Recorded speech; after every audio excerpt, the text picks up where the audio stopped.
नमस्कार, आदाब। Crime petrol dial 100 के आज के एपिसोड में आप सबका स्वागत है। खूबसूरती देखने वाले की नजर में होती है, ऐसा हम कहते जरूर हैं, लेकिन अगर हम आज के विज्ञापनों को देखें तो ऐसा लगता है कि जैसे खूबसूरत ना होना कोई अपराध है। और सदियों से हमारी यही सोच रही है।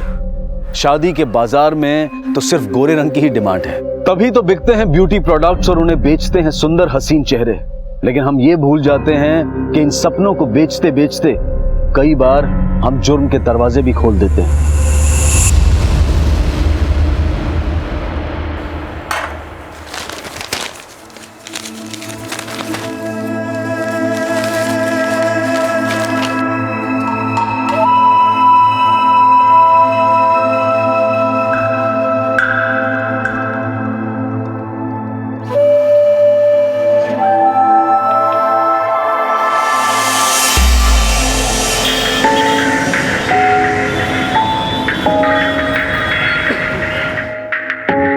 Good morning.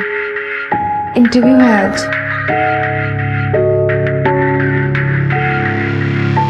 ये फाइल क्या दिख रही है, उसको देखना। देख, कॉन्फिडेंस तो देख उसका। शक्ल देखी नहीं और इंटरव्यू के लिए आई है। सेल्स के इंटरव्यू के लिए आई है क्या? अरे बैकएंड के लिए आए होंगे, पूछ ले। एक्सक्यूज मी, सेल्स गर्ल या बैकएंड? सेल्स।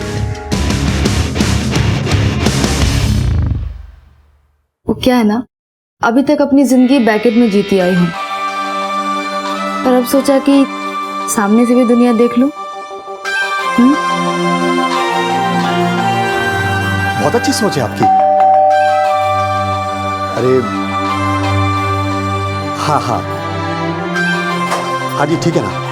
अरे सुनिए, मैं आपको बाद में फोन करता हूँ और फिर डिटेल में बात कर लेते हैं, ठीक है ना? कैसा रहा इंटरव्यू?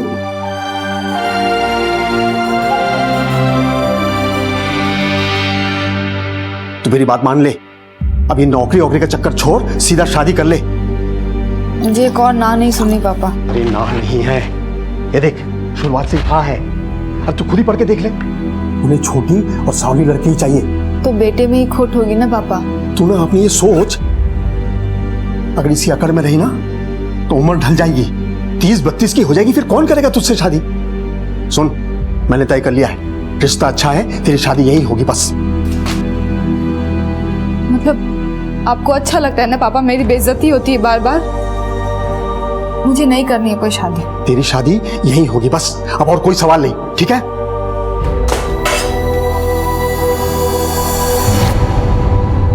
बुलबुल के लिए एक रिश्ता आया था जहां उसकी हर कमी को स्वीकारा गया था।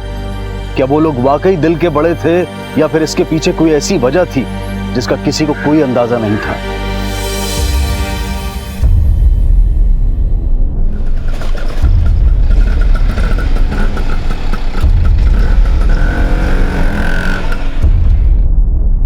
सब अरे मैडम सुनिए ना, वो बुलबुल नहीं मिल रही, रिपोर्ट लिखानी है मुझे। 2 मिनट रुकिए। नहीं मैं रुक नहीं सकती हूँ, कुछ भी क्या मैडम। अरे सर, वो बुलबुल नहीं मिल रही है। कौन बुलबुल? क्या हुआ क्या? मेरी बहू, ये फोटो उसकी।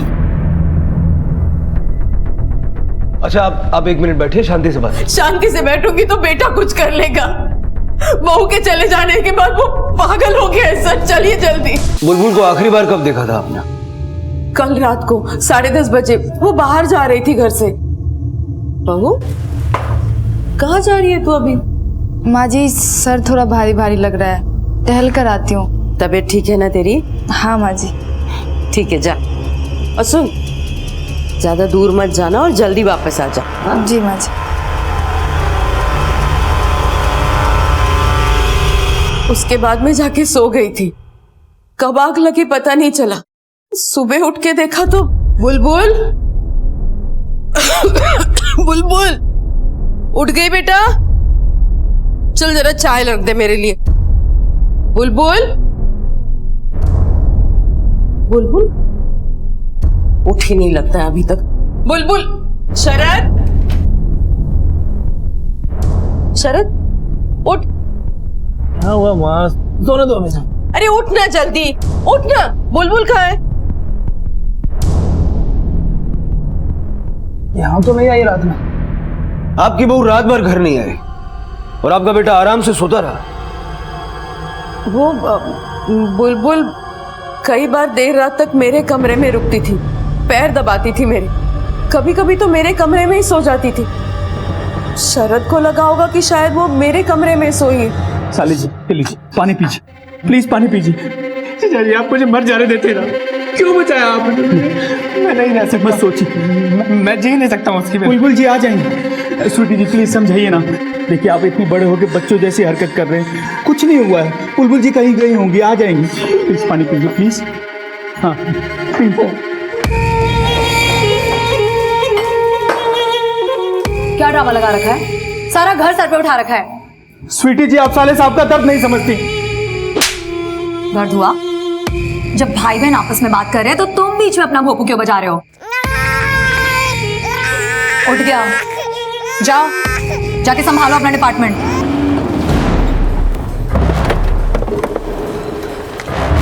आइए। तो पागल है क्या? ये सब हरकतें करने की क्या जरूरत है? मैं ये है मेरा बेटा बुलबुल, इसी की पत्नी है सर।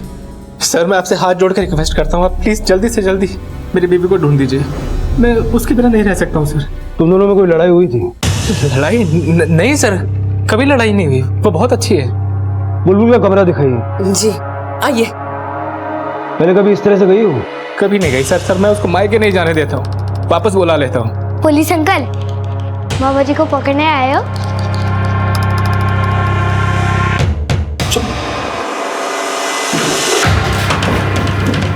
इनकी चाबी दीजिए। ये लीजिए।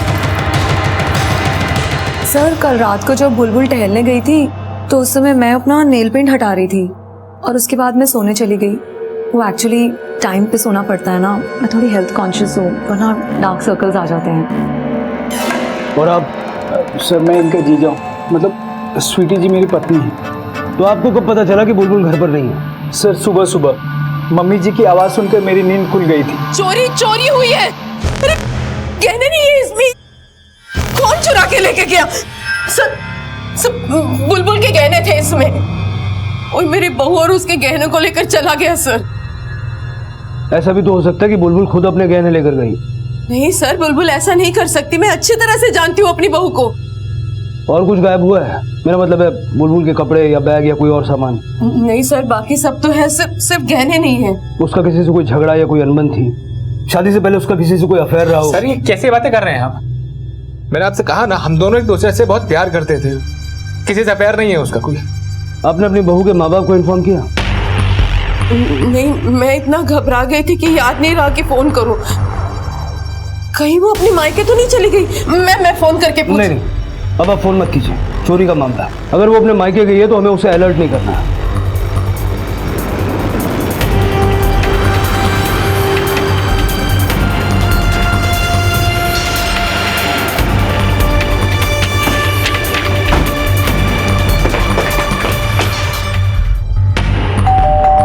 कैसी बकवास कर रहे हैं आप? हमारी बेटी गहने लेकर भाग गई है और यहाँ आई है। बुलबुल कल रात से घर नहीं लौटी है, यहाँ आई भी हो सकती है। हमें आपके घर की तलाशी लेनी है। हाँ हाँ ठीक है, बक्से सिंदूक सब छान लीजिए, चाहे तो मेरे पैंट शर्ट का पॉकेट भी। विजय। सर। इंस्पेक्टर साहब, हमारी बेटी बुलबुल कल रात से घर नहीं लौटी, इस बारे में तो हमें कुछ नहीं पता। आपकी बेटी अपने ससुराल में खुश थी? बिल्कुल खुश थी सर। अरे उसके ससुराल वाले उसे बहुत प्यार से रखते थे। अरे ये क्या कर रही है तू? अरे माँ करने दीजिए ना। छोड़िए सर, मायके आई है ना, आराम कर, छोड़। हाँ, ससुराल में माँ जी कोई भी काम नहीं करने देती हैं, मतलब घर का काम करने के लिए तो तरस गई हूँ मैं। अच्छा, इस सास से मेरी शिकायत करेगी कि माँ काम करवाती है। छोड़िए सब। माँ, मैं जानती हूँ एक बात, मैं शादी नहीं करना चाहती थी, पर अब लगता है कि आप लोगों ने जो भी किया ना, मेरे अच्छे के लिए किया। ससुराल वाली तो कोई फीलिंग ही नहीं होती माँ वहाँ पे। आ गया फोन दामाद जी का, जा।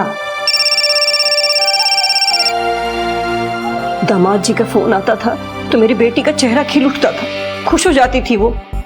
इंस्पेक्टर साहब, हम तो बिल्कुल उम्मीद ही छोड़ चुके थे कि कभी हम अपनी बेटी के लिए कोई अच्छा रिश्ता ढूंढ पाएंगे, लेकिन किस्मत देखिए कि उसे बहुत अच्छा रिश्ता मिला, बहुत अच्छा ससुराल मिला। ऐसी क्या वजह थी कि आपकी बेटी का रिश्ता ही नहीं हो पा रहा था? मेरी बेटी कद में थोड़ी छोटी है, उसका रंग भी सांवला है, देखने में बस ठीक ठाक है। सर, बुलबुल घर पे नहीं है और गहने भी नहीं मिले। हो गई तसल्ली? जाइए उसके ससुराल वाले से फिर से पूछताछ कीजिए कि उन्होंने तो गड़बड़ नहीं की, उन्होंने इख्तियार दिया था ऐसे सावली लड़की के लिए। किसको पता था मन में ऐसी खोट होगी? किसके मन में क्या खोट है ये तो हम पता कर लेंगे। विक्की, सीरियल देख के ना तुम लोग का दिमाग खराब हो गया। चलो सो जाओ। स्वीटी जी देखी ना, बच्चे मनमानी कर रहे हैं, मेरी सुन ही नहीं रहे। लगता है बच्चे भी तुम्हारी औकात समझ गए। स्वीटी जी, आप ना हमेशा मुझे ऐसे ही जलील करती हैं। और तुम जो मुझे रोज जलील करते हो उसका क्या? कोई काम धाम तो तुम्हें है नहीं, सारा दिन मेरी माँ और भाई के पीछे भागते हो, और उनके नहीं तो मेरे पीछे भागते हो। चुप हो जाओ तुम दोनों, सो जाओ। ये सारे पेपर्स कोर्ट में सबमिट कर दो। Okay sir. सर, बुलबुल के कॉल रिकॉर्ड्स आ गए हैं। उसका फोन रात 11:30 बजे स्विच ऑफ हो गया था, गाजीपुर पार्क में। गाजीपुर? इतनी रात को इतनी सुनसान जगह क्या करने गई थी? चलो लोकेशन पे जाके देखते हैं।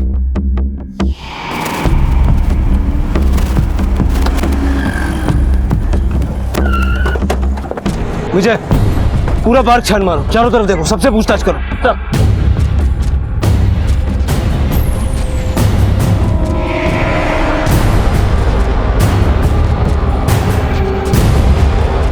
सर, यहाँ कुछ है, यहाँ आइए। सर ये देखिए। साले साहब लीजिए, थोड़ा सा खाना खा लीजिए। कब तक उदास बैठे रहेंगे? आपको खाना खिला के रहूंगा, लीजिए। जीजा जी मत जिद कीजिए, मना किया ना मैंने नहीं खाना। लेके जाइए खाना यहाँ से। थोड़ा तो खाना खा लीजिए। मम्मी जी देखिए, खाना नहीं खा रहे हैं, समझाइए आप। दीजिए, जरा फोन देखिए किसका है। जी मम्मी जी। नहीं खाना है ना खाना, मत खा। मैं भी देखती हूँ कितने दिन भूखा रहेगा तू बहू के लिए। रहूंगा माँ, भूखा रहूंगा बुलबुल के लिए, क्योंकि सच्चा प्यार किया है मैंने उससे। मम्मी जी, पुलिस स्टेशन से कॉल आया है, उनको कोई लाश मिली है, फौरन थाने बुलाया है।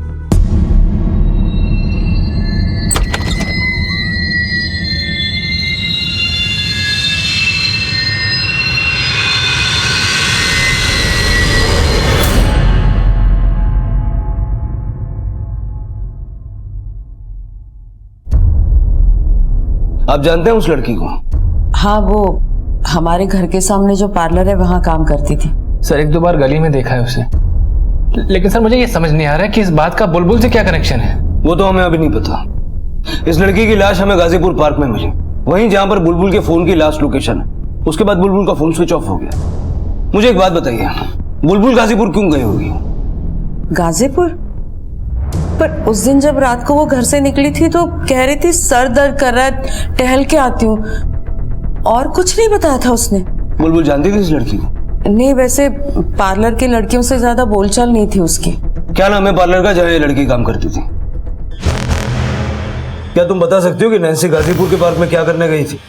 सर, नैन्सी अक्सर वहाँ जाया करती थी, रात में वहाँ ज्यादा लोग नहीं होते थे और उसे पार्क में अकेले बैठना बहुत अच्छा लगता था। लेकिन इस एरिया में भी तो काफी सारे पार्क्स हैं, फिर वहीं क्यों?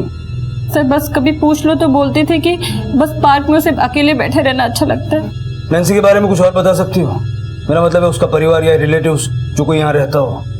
ऐसे तो हम लोग नेपाल के हैं साहब, लेकिन आजमगढ़ में आकर काम करते कई साल हो गए। फिर नैन्सी दिल्ली में आ गई और ब्यूटी पार्लर का काम करने लगी। हमारी एक लौती सहारा थी साहब, ऐसे कैसे हो गया हमारे साथ? बहुत अच्छी बेटी थी साहब, बहुत अच्छी बेटी थी।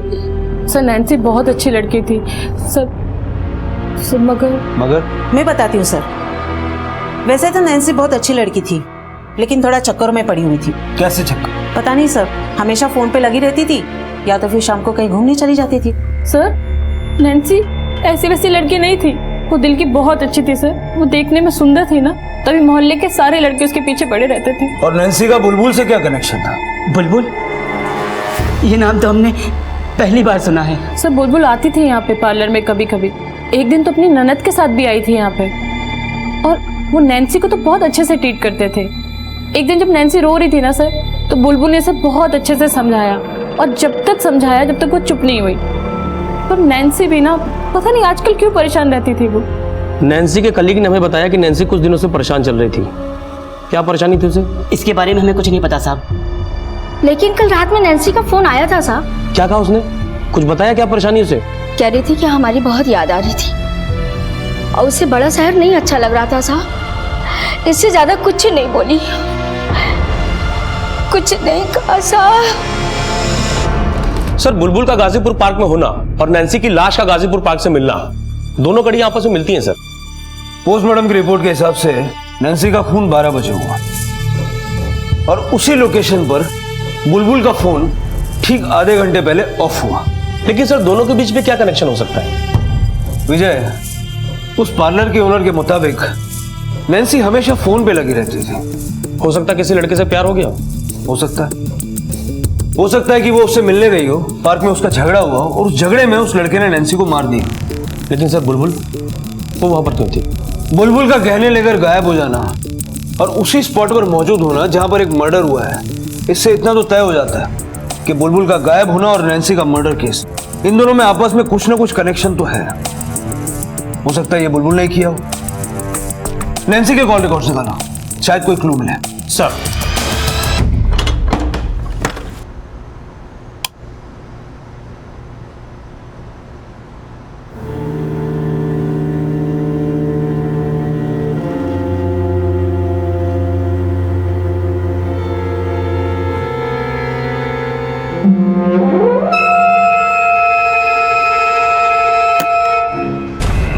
कौन है?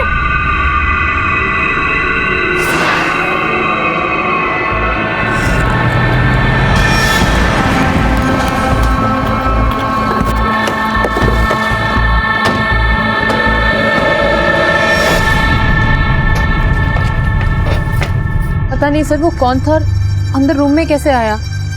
वो अचानक से रूम से बाहर निकल के भागा सर। फोर्स एंट्री के कोई निशान नहीं है यहाँ पर। इसका मतलब ये जो कोई भी है उसके पास तुम्हारे कमरे की डुप्लीकेट चाबी है। तुमने या नैन्सी ने कभी किसी को चाबी दी थी? नहीं सर। आपने दी थी? सर एक चाबी थी मेरे पास, तो मैं इनको दे दिया। ये आदमी था या औरत? Sir I am so sorry, लेकिन ये सब इतनी तेजी से हो गया मुझे पता ही नहीं चला कि कौन था सर। सर क्या था इस कमरे में जो ढूंढने के लिए वो आया था? तो नैन्सी के मर्डर से रिलेटेड तो कुछ नहीं था। मुझे एक काम करो, सारा कमरा अच्छे से चेक करो। सर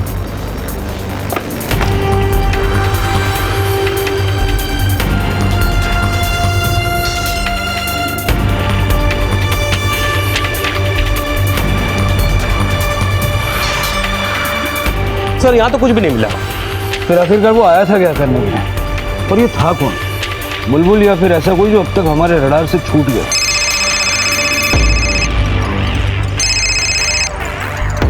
हेलो, ठीक है सर। नैन्सी के कॉल रिकॉर्ड्स आ गए। वो किसी एक नंबर से लगातार टच में थी, किसी पुष्कर देसाई के नंबर रजिस्टर्ड है। ये कौन? सर हमारी टीम ने वो भी पता किया है, ये बुलबुल का जेठ है।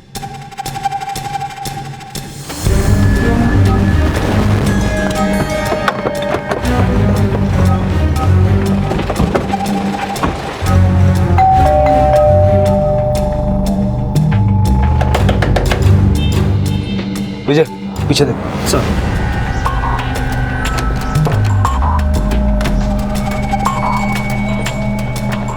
सर पीछे तो लॉक है। इनकी बहू मिसिंग है, उन्होंने कुछ पड़ी नहीं है। पूरा परिवार घर लॉक करके बाहर है।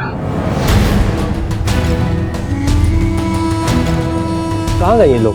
आप पता नहीं सर, कुछ इमरजेंसी आ गई थी शायद हॉस्पिटल गए हैं।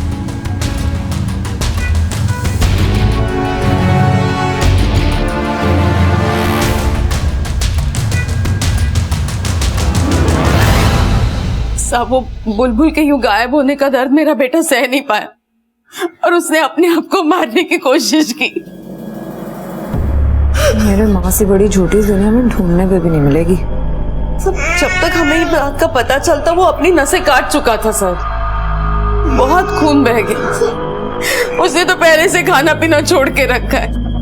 अगर बुलबुल नहीं मिली तो पता नहीं क्या होगा मेरे बेटे का। आपके बेटे के साथ हम होश में आने के बाद बात करेंगे। फिलहाल हमें आपके बड़े बेटे पुष्कर की तलाश है। पुष्कर? पर साहब उसका इस सब से क्या लेना देना?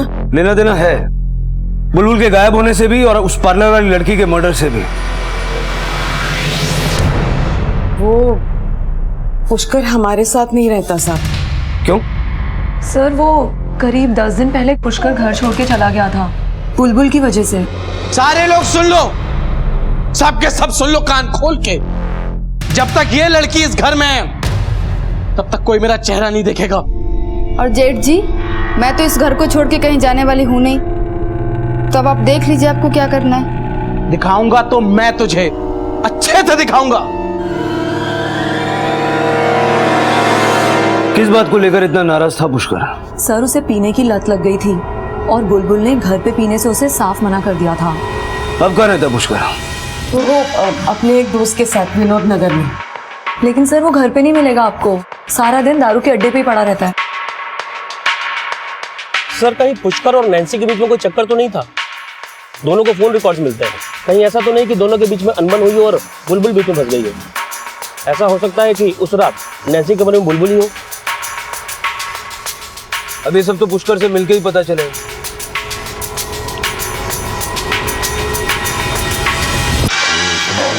पुष्कर तेरा ही नाम है? अरे बाप ने तो यही रखा है आपको।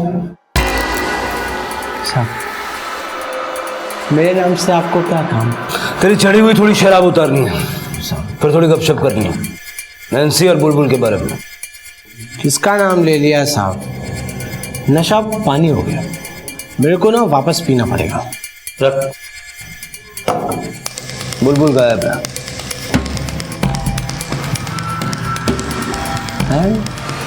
अच्छा हुआ, अब मैं आराम से घर जा सकता हूँ साहब। पहले तू सरकारी घर जाएगा, बाद में अपने घर जाएगा। अरे साहब साहब, अरे साहब सुनो, मैं बात सुनो तो साहब। उतर गई? बोल, बुलबुल कहाँ है? सर मैं नहीं जानता वो कहाँ है। अच्छा, और नैन्सी? उससे तो तेरी बड़ी गहरी दोस्ती थी। नैन्सी? कौन नैन्सी साहब? साहब मैं किसी नैन्सी को नहीं जानता। ये देख तेरे कॉल रिकॉर्ड्स, कितने सारे कॉल गए तेरे नंबर से नैन्सी को। साहब मैं नहीं जानता ये किसके कॉल, मैंने नहीं किया साहब, मैं किसी नैन्सी को नहीं जानता साहब। लगता है इसकी उतरी नहीं, थोड़ा नींबू पानी पिलाओ इसे।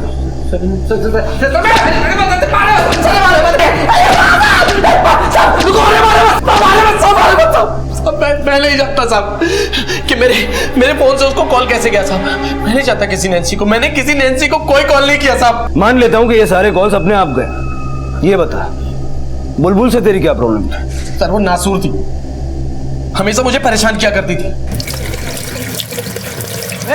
तू क्या कर रही है? तू कर क्या रही है? हिम्मत कैसे फिर बोतल तू ये जैसी है उतनी ही रहना, वरना मसल के रख दूंगा तुझे। जेठ जी, कद में छोटी हूँ, हिम्मत में नहीं, और मैं डरने वालों में से नहीं हूँ। और अगर जहर पीना ही है ना तो एक ही दिन पी लीजिए, ये रोज रोज पीने का तमाशा क्यों?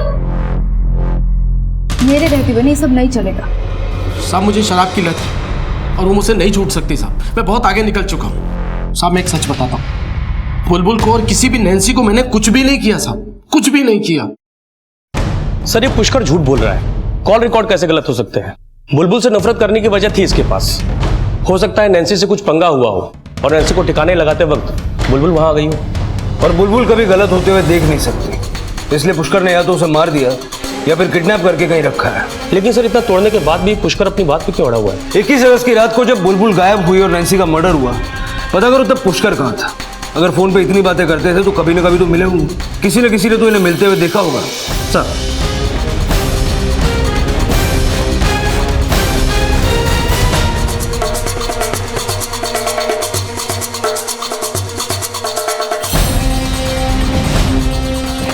सर हमने सब जगह देखा, नैन्सी के जानने वालों से और नैन्सी के आस पड़ोस के लोगों से, किसी ने भी नैन्सी के साथ पुष्कर को नहीं देखा। इनफैक्ट 12 अगस्त के बाद जिस दिन पुष्कर ने घर छोड़ा, उस दिन के बाद से वो अपने गली में नजर तक नहीं आया। और कुछ? हाँ सर, पार्लर की लड़कियों से मैंने पूछताछ की तो पता चला कि नैन्सी पे कोई छुप छुप के नजर रख रहा था।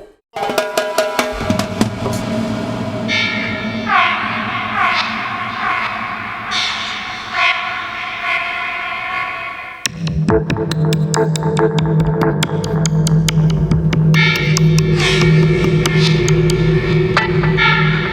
बताया उन्होंने किसको देखा था? मनीष को। मनीष? हाँ सर, हो सकता है सर मनीष नैन्सी के पीछे पड़ा हो, क्योंकि मैंने पुष्कर के कॉल रिकॉर्ड्स को बारीकी से चेक किया तो पता चला कि 12 अगस्त के बाद पुष्कर के मोबाइल से नैन्सी को एक भी कॉल नहीं हुआ है। मतलब पुष्कर के घर छोड़ने के बाद, राइट? हाँ सर, लेकिन उससे पहले पुष्कर और नैन्सी के बीच में रेगुलर बातें होती थी, लगभग रोज। लेकिन सर 9 तारीख को भी पुष्कर के मोबाइल से नैन्सी को एक भी कॉल नहीं गया है, और मैंने पता किया तो पुष्कर उस दिन घर से बाहर था।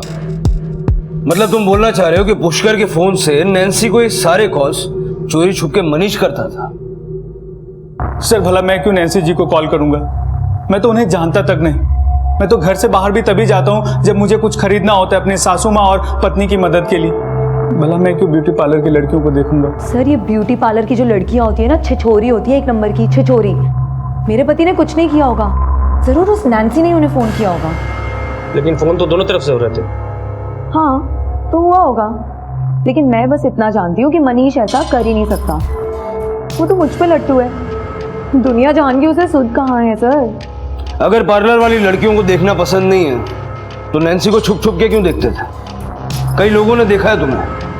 मनीष सच बोलना, आई विटनेसेस हैं हमारे पास। नैन्सी के मर्डर से तुम्हारा कनेक्शन साबित करने में हमें ज्यादा वक्त नहीं लगेगा। सर मैं क्यों डरूं जब मैंने कुछ किया ही नहीं है तो? दामाद जी, अरे नहीं नहीं सर, कैसी बात कर रहे हैं आप? वो तो किसी लड़की की तरफ आंख उठाकर भी नहीं देख सकते।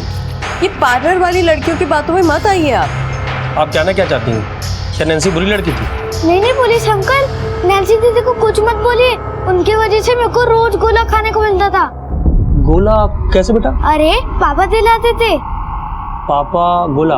वो उनके घर के बाजू में ना एक गोला वाला है, मस्त मजेदार गोला बनाता है, लाल कलर का रहता है, वो इतना अच्छा रहता है। आप भी चलो, आपको भी खिलाऊंगा। हाँ सर, मैं मानता हूँ कि मैं नैन्सी जी को ताड़ता था, वो मुझे खूबसूरत लगी थी, पर मैंने उनके साथ कोई बात नहीं की। माँ की कसम, मेरे लिए तो मेरी पत्नी ही सब कुछ है। और बुलबुल? बुलबुल से तुम्हारा रिश्ता कैसा था? उससे कभी कोई लड़ाई झगड़ा या अनबन? नहीं सर, बुलबुल जी का व्यवहार तो बहुत अच्छा था। वो तो मेरे बच्चों का भी ख्याल रखती थी। 21 अगस्त को जब बुलबुल गायब हुई और नैन्सी का मर्डर हुआ, तुम कहाँ था? 21 अगस्त शनिवार का दिन था। शनिवार का दिन मेरे लिए स्पेशल डे होता है। मतलब मैं हर शनिवार की शाम को मैं एक मस्त मालिश करवाता हूँ और शाम को फिर घर जाता हूँ इस उम्मीद में कि खूब रोमांस करूंगा अपनी पत्नी स्वीटी जी के साथ।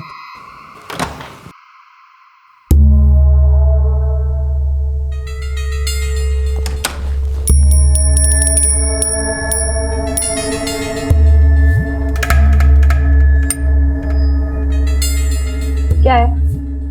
वो सैटरडे है ना? हाँ तो आज के दिन तो हमने रोमांस के लिए तय किया था। मूड नहीं है मेरा, क्या करूं? मेरा तो मूड है ना। दफा हो जाओ यहाँ से।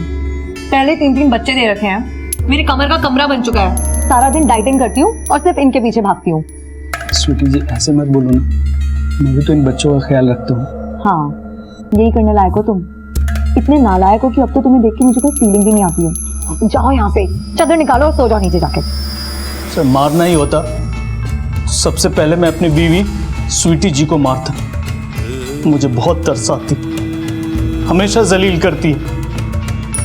नैन्सी जी और बुलबुल जी ने तो मेरा कुछ नहीं बिगाड़ा, भला मैं उन्हें क्यों मारूंगा? सर 21 तारीख को मनीष नाई की दुकान से सीधा अपने घर पे चला गया। रात भर उसकी लोकेशन घर पे ही थी। विजय, इस नैन्सी का इस परिवार से कुछ न कुछ तो लेना देना है।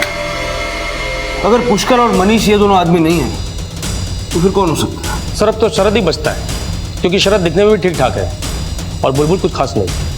हो सकता है शरद ही नैन्सी के साथ। बाथरूम में तुम्हारे कपड़े रखे, जल्दी चेंज करो, हम लोग घर जाते हैं। डॉक्टर से हमें पता चला कि तुम्हें घर जाने की इजाजत मिल गई है, लेकिन उससे पहले कुछ बातें करनी है। तुम्हारा और नैन्सी का क्या चल रहा था? मेरा और नैन्सी का? ये कैसी बातें कर रहे हैं सर आप मुझ पर शक कर रहे हैं? बुलबुल के लिए मैंने अपनी जान देने की कोशिश की है सर। सुसाइड अटेम्प्ट भी कानूनन जुर्म होता है, इसके लिए भी तुम्हें सजा मिल सकती है। खैर मैं जानता हूँ ये सब तुम्हारा नाटक है। नाटक? मैं नाटक क्यों करूंगा सर? मुझे अपने लिए बुलबुल जैसी ही पत्नी चाहिए थी। बिल्कुल सही कह रहा है मेरा बेटा, हमें बुलबुल जैसी बहू चाहिए थी। मैंने ही रिश्ता किया था इसका बुलबुल से, और अखबार में ऐड भी मैंने ही दी थी। क्यों? आपका बेटा तो दिखने में अच्छा खासा है, फिर आपको बुलबुल जैसी बहू क्यों चाहिए थी? वो मेरा बड़ा बेटा पुष्कर, उसकी वजह से। सब मेरा पुष्कर हमेशा से ऐसा नहीं था, लायक बेटा था मेरा, लेकिन एक गलत लड़की से शादी करके अपनी जिंदगी बर्बाद कर दी उसने। उस लड़की की खूबसूरती ने हमें मानो फांस लिया था, और वो गोरी चिट्टी लड़की मेरे बेटे की जिंदगी बर्बाद करके किसी और के साथ भाग गई। बहुत बड़ा सबक सिखा गई वो हम सबको। और तब मैंने तय किया कि अपने शरद की शादी मैं किसी सीधी सादी साधारण दिखने वाली लड़की से करूंगी। शरद को भी मेरा फैसला मंजूर था। शरद ने अपने बड़े भाई की हालत देखी थी और इसीलिए बुलबुल से इसकी शादी की थी। सर कहीं ऐसा तो नहीं कि शादी शरद की मर्जी से नहीं हुई थी? ऐसा क्यों लगता है? बड़ी नौटंकी फैमिली है सर, कोई सच नहीं बोलता। हो सकता है बुलबुल से शादी का फैसला माँ का और बेटा खुश ना हो और नैन्सी के साथ अफेयर कर बैठा, और जब बुलबुल को नैन्सी के अफेयर का पता चला तो उसने जलन के मारे नैन्सी को मार दिया और कहीं भाग गई। विजय, मुझे एक थियरी बहुत खींची खींची लगती है, क्योंकि अब तक हमारे पास इसका कोई प्रूफ नहीं है। जिस रात नैन्सी का खून हुआ उस रात शरद के मोबाइल का लोकेशन उसके घर का ही था। सर हो सकता है वो अपने भाई पुष्कर का फोन यूज कर रहा हो, क्योंकि वो तो शराब पीने में डूबा रहता है, और उसे क्या पता कौन उसके फोन के साथ क्या कर रहा है। और सर पुष्कर के फोन से नैन्सी को फोन और मैसेजिंग दोनों हुए, और अगर पुष्कर सच बोल रहा है तो फिर इसके पीछे किसका हाथ होगा? एक काम करो, मोबाइल कंपनी से दोनों फोन के बीच हुआ सारा कम्युनिकेशन निकलवाओ। सर हेलो, ठीक है सर। विक्की, स्वीटी और मनीष का बेटा, उसको किसी ने उठा लिया, वो गायब है। सर मैं हर रोज की तरह 2 बजे स्कूल गया था विक्की को लेने, लेकिन वो था ही नहीं वहां पे। सर मैंने उसे हर जगह ढूंढा, लेकिन वो कहीं नहीं मिला। टीचर से पूछा, गार्ड से पूछा, लेकिन पता नहीं वो कहाँ गुम हो गया। सर प्लीज उसे ढूंढ लीजिए सर, प्लीज। सर स्कूल से सीसीटीवी फुटेज आ गया।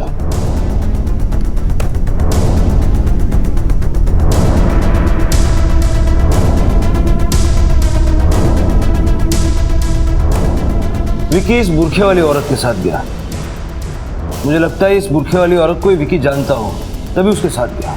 कहीं ये बुरखे वाली औरत बुलबुल तो नहीं है? विजय, हमने जितना बुलबुल के बारे में सुना है, मुझे नहीं लगता कि ये बुलबुल होगी। अब तक इस केस में पुलिस को बुलबुल एक विक्टिम लग रही थी, लेकिन विकी के अपहरण के बाद पुलिस को लगने लगा था कि कहीं इन अपराधों के पीछे बुलबुल तो नहीं। दूसरी तरफ शक के दायरे में बुलबुल का पति शरद भी था। वैसे परिवार का हर सदस्य शक के दायरे में था, लेकिन बड़ा सवाल यह था कि बुलबुल थी कहां।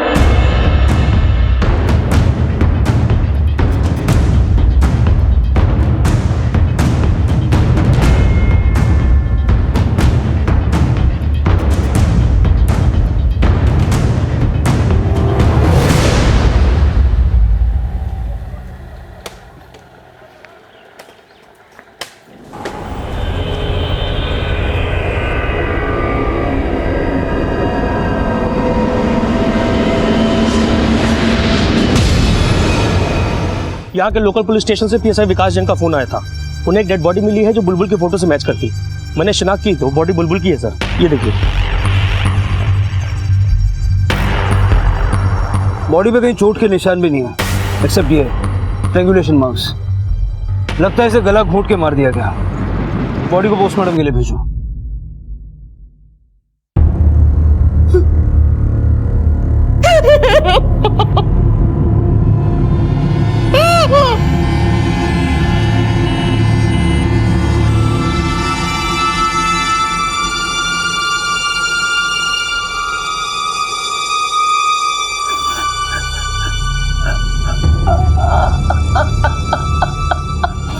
सर बुलबुल की पोस्टमार्टम रिपोर्ट। मौत लगभग उसी वक्त हुई थी जब नैन्सी की मौत हुई थी, रात 12 बजे, और मौत गला घोटने से ही हुई है सर। विकी का किडनैपिंग करने वाली एक बुरखे वाली औरत है, हो सकता है वही खूनी हो। इन तीनों क्राइम्स का कोई ना कोई सिरा जाकर के बुलबुल के परिवार से जुड़ रहा है। सर ये देखिए, सेक्सुअल असॉल्ट के लिए इन्वेस्टिगेट करते समय क्या सामने आया।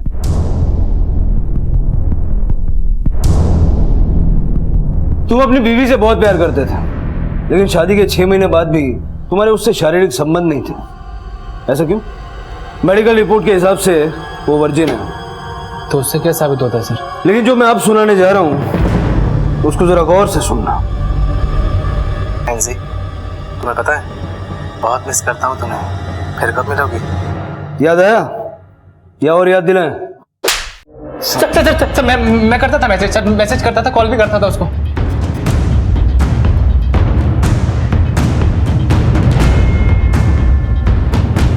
मैंने नैन्सी को देखा सर, अच्छी लगने लगी मुझे। मैं बात करना चाहता था उससे, उसको पटाना चाहता था सर। मैं गहने तूने चुराए थे? नहीं सर, गहने मैंने नहीं चुराए सर। मैं अपने घर के गहने क्यों चुराऊंगा? नैन्सी को देने के लिए? नहीं सर, हमारे घर के हालात इतने भी खराब नहीं थे सर कि अपनी बीवी के गहने चुराऊंगा। 21 अगस्त की रात को क्या हुआ था? मैंने नैन्सी का पीछा किया, उससे बात करना चाहता था मैं। मुझे पता था सर कि वो गाजीपुर के पार्क में जाके बैठती है, मैं भी वहीं गया। लेकिन सर मुझे पता नहीं चला कि कब बुलबुल मेरा पीछा करते करते वहां पहुंच गई। नैन्सी से मिलने आए थे ना? तुम्हें क्या करना है? ऐसा क्या देखते हो आप उसमें जो आपको मुझ में नहीं दिखता है? नैन्सी को देखकर, उससे मिलकर जो होता है ना, मुझे तुझे देखकर कभी हो नहीं सकता है। पत्नी हूँ आपकी, ऐसा कैसे नहीं होता है कुछ भी? सर मैंने बुलबुल को धक्का दिया और घर चला गया। मैंने पलट कर नहीं देखा सर कि बुलबुल मेरे पीछे आ रही है कि नहीं आ रही है। मैं घर गया, सो गया। सुबह उठ के देखा तो बुलबुल थी नहीं, और इतने में पता लगा कि नैन्सी का खून हो गया। मुझे लगा कहीं बुलबुल ने तो नैन्सी को नहीं मार दी है, इसलिए सर मैंने ये अपने आप को जान से मारने का और ये भूखा रहने का नाटक शुरू किया सर।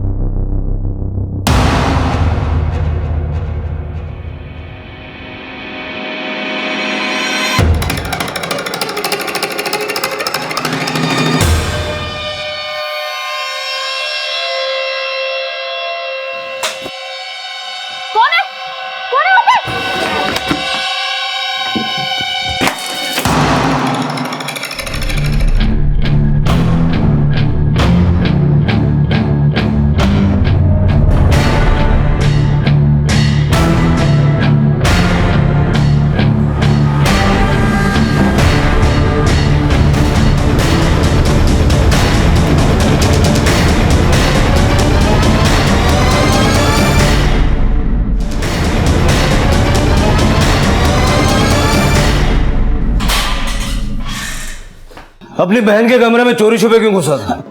कुछ नहीं सर, वो मैंने कुछ किताबें नैन्सी को दी थी। किताबें ढूंढने के लिए रात को चोरी से उसके कमरे में घुसा था? तेरी सारी डिटेल्स हैं हमारे पास। 21 तारीख को जब नैन्सी का मर्डर हुआ तू भी वहीं था। ये तेरे कॉल डिटेल्स सब सच बोल चुके हैं, तू भी सच बोल दे वरना। बताता हूँ। उसके पास वो गहने थे जो शरद ने उसको दिए थे। बुलबुल के गहने? हाँ वही। हाँ सर, मैंने ही बुलबुल के गहने चुराए थे और नैन्सी को दिए थे। तो पहले झूठ क्यों बोला? अपने आप को बचाना चाह रहा था सर। लेकिन शरद बुलबुल के गहने नैन्सी को क्यों देगा? साहब, वो मैंने ही नैन्सी को इस रास्ते पर डाला कि आदमी को कोल्लू बना के पैसे ऐड। खूबसूरत थी वो, मुझे लगा कि शरद को उल्लू बना के वो सारे गहने ले लेगी। उस रात मैं वो गहने ही लेने गया था उससे। गहने दे चल। पर जब मैंने उससे गहने मांगे तो उसने मुझे गहने देने से मना कर दिया। कहने लगी बुलबुल अच्छी लड़की है, उसको धोखा नहीं सकती, इसलिए उसने शरद से गहने नहीं लिए। मुझे लगा झूठ बोल रही है। मैंने उसके बैग में भी चेक किया पर उसके बैग में गहने नहीं थे।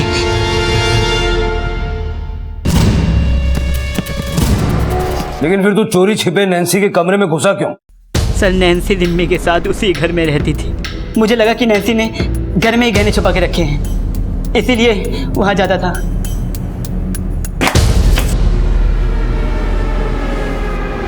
हाँ सर, बुलबुल के गहने लेकर तो गया था मैं पार्क में, पर नैन्सी ने लिए नहीं।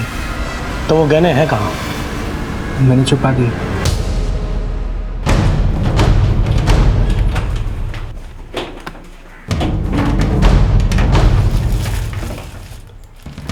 तूने बुलबुल को क्यों मारा?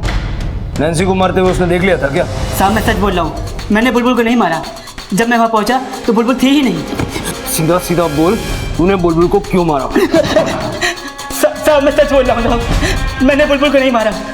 नैन्सी को मार के वहां से भाग गया। मैंने बुलबुल को नहीं मारा था। नहीं सर नहीं मारा सर नहीं मारा मैंने बुलबुल को सर कसम से कह रहा हूं मैंने बुलबुल को नहीं मारा सर मैं उस रात घर लौटा आया था नहीं मारा सर मैंने बुलबुल को सर सराय रोहिला स्टेशन से विक्की की एक लीड मिली है। वहाँ आजाद रोड पर उसे एक बुर्की वाली औरत के साथ देखा गया है और लोकल पुलिस तलाश कर रही है।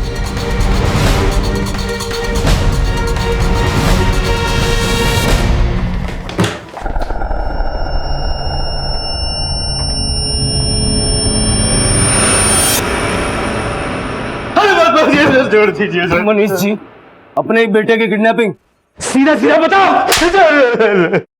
बता रहा हूँ सर विक्की ने मुझे बुलबुल जी के साथ पहले भी 1-2 बार बात करते हुए देख लिया था। सर विक्की की आदत थी कि अगर वो कुछ भी देख लेता था तो वो किसी के सामने भी बता देता था। सर मैं डर गया था कि अगर इन्वेस्टिगेशन के दौरान उसने आप लोगों को सब कुछ बता दिया तो आप लोगों का शक मुझ पर जाएगा। और बुलबुल उसके साथ क्या किया तूने? कुछ नहीं किया सर। दरअसल मेरी पत्नी अपने पास मुझे पटकते नहीं देती थी। बुलबुल जी का पति भी उसे बहुत धुतकारता था। मुझे लगा कि बुलबुल जी को पटा लेता हूँ तो एक दूसरे के साथ खुश रहेंगे। सर जी जब मैं उस रात दरवाजा बंद करने के लिए गया तो मैंने बुलबुल जी को जाते हुए देखा। मुझे लगा कि ये सही मौका है, अकेले में मैं अपने दिल की बात उन्हें बता दूंगा। बुलबुल जी आप ठीक तो है ना? हाँ मैं ठीक हूँ। मुझे आपकी बहुत चिंता हो रही है।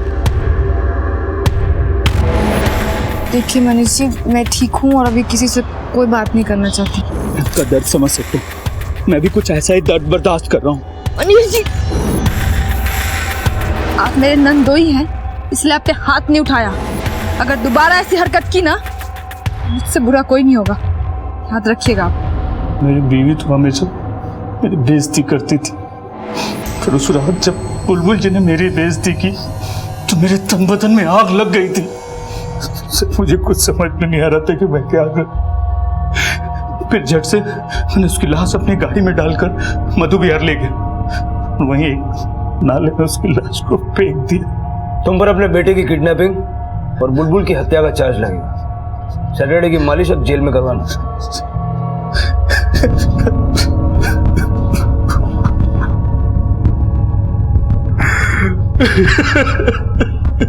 कहते हैं कि खूबसूरती सिर्फ चेहरे में ही नहीं नीयत में भी होनी चाहिए। जिस इंसान की नीयत बदसूरत होती है वो इंसान बदसूरत ही होता है। फिर चाहे उसके चेहरे का रंग कुछ भी हो, दिल काला ही होता है। नैन नक्श चाहे कितने भी अच्छे क्यों ना हो पर मन हमेशा गंदा ही होता है। और अगर ये बात बुलबुल की सास समझ जाती तो शायद बुलबुल और नैन्सी की जान बच सकती थी। हमारे देश में आज भी खूबसूरती को सिर्फ चेहरे से जोड़ा जाता है। ये बेहद जरूरी है कि हम अपने बच्चों को, अपनी आने वाली पीढ़ी को खूबसूरती को परखना सिखाएं। इंसान की सोच, उसके विवेक, उसके अंदरूनी अच्छाइयों को पहचानना सिखाएं। शायद तभी ये सोच मिट सकेगी। नमस्कार, आदाब। क्राइम पेट्रोल डायल 100 में आप सबका स्वागत है।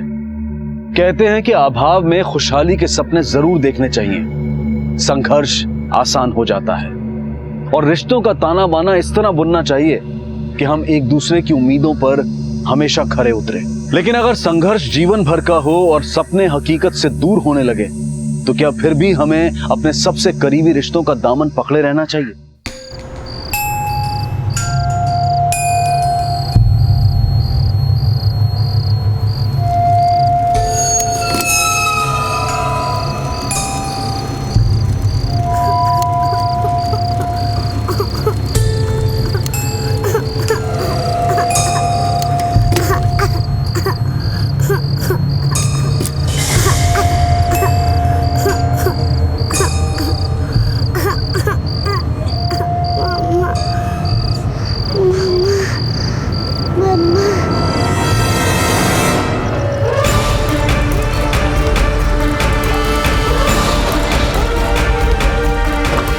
साहब ऑर्डर।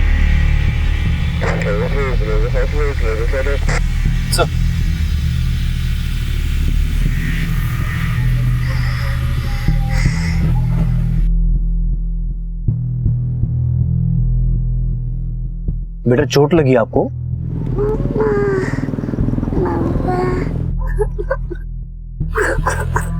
कमले, एक्सीडेंट तो नहीं लगता, ये मामला कुछ और है। आसपास सर्च कर। सर। बेटा डरो मत, हम आपको आपकी मम्मा के पास लेके जाएंगे। ये केस सिर्फ करुणा की गुमशुदा बेटी का नहीं था। क्राइम के कई और एंगल इस केस से जुड़ने वाले थे जिनका संबंध करुणा से ही था। ये घटना भले ही मौजूदा वक्त की थी, लेकिन इसकी पृष्ठभूमि पर करुणा की जिंदगी के पिछले 10 सालों का रंग था।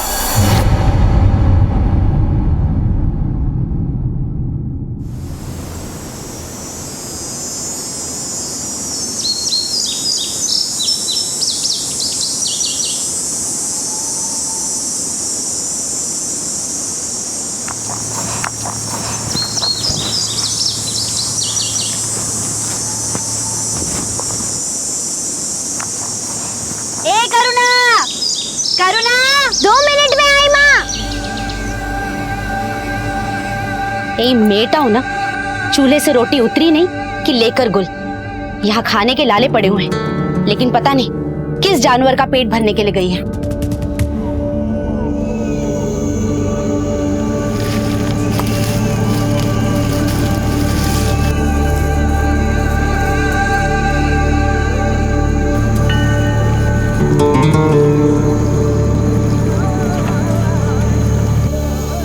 क्या कर रही है करुणा?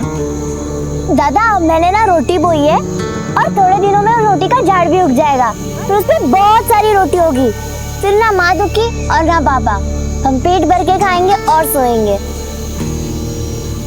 इतना भी भोलापन अच्छा नहीं होता करुणा। क्या हुआ दादा, मैंने कुछ गलत बोला क्या?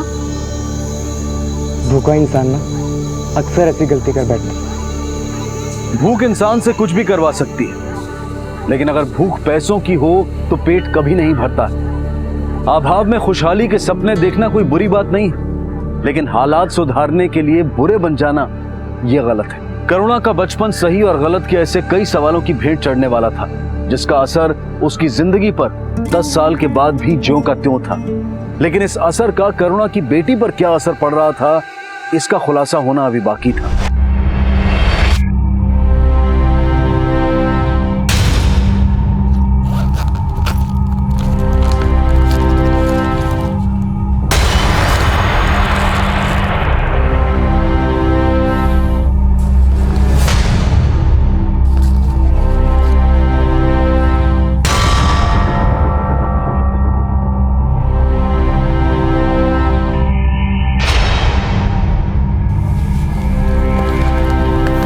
बेटा, आपका नाम पारुल है?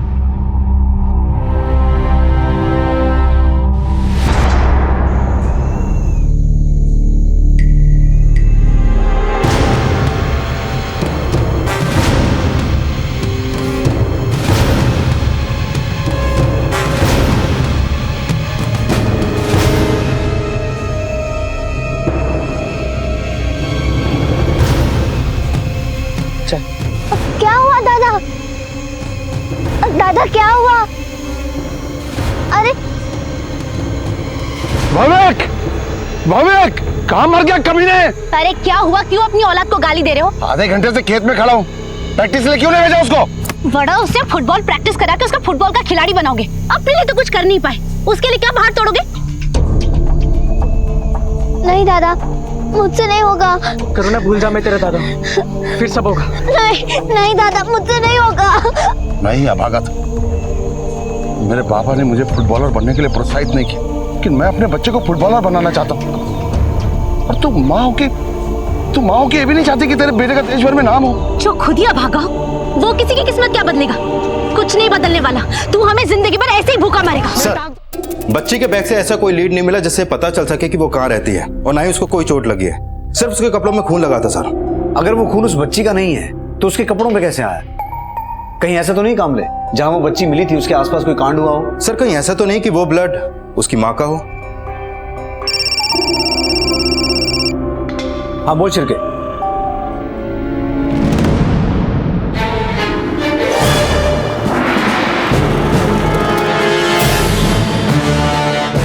आई सर।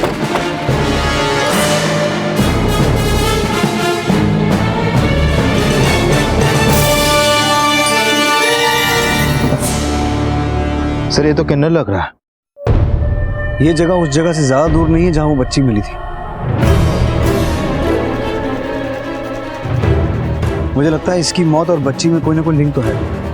इसकी बॉडी पोस्टमार्टम के लिए भिजवाओ और पता करो कि जो ब्लड बच्ची के कपड़ों पर मिला था वो इसके ब्लड से मैच करता है क्या? सर जो ब्लड बच्ची के कपड़ों से मिला वो उस किन्नर के ब्लड सैंपल से मैच करता है। मतलब हमारा अंदाजा सही था, उस किन्नर का बच्ची की गुमशुदगी से कोई ना कोई लिंक जरूर है। बेटा आपने इसको देखा है, पहचानते हो आप इसे?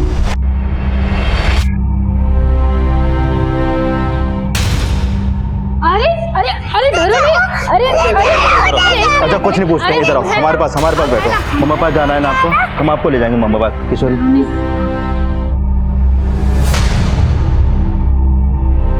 सर वो बच्ची किन्नर का फोटो देखकर बहुत डर गई थी, उससे तो लगता है कि वो उसे पहचानती है। सर कहीं ऐसा तो नहीं कि वो किन्नर उस बच्ची को किडनैप करके कहीं भाग रहा हो? अगर वो किन्नर बच्ची को किडनैप करके ले जा रहा था तो उसका मर्डर कैसे हुआ, किसने किया? नहीं कामले, ये चक्कर कुछ और है।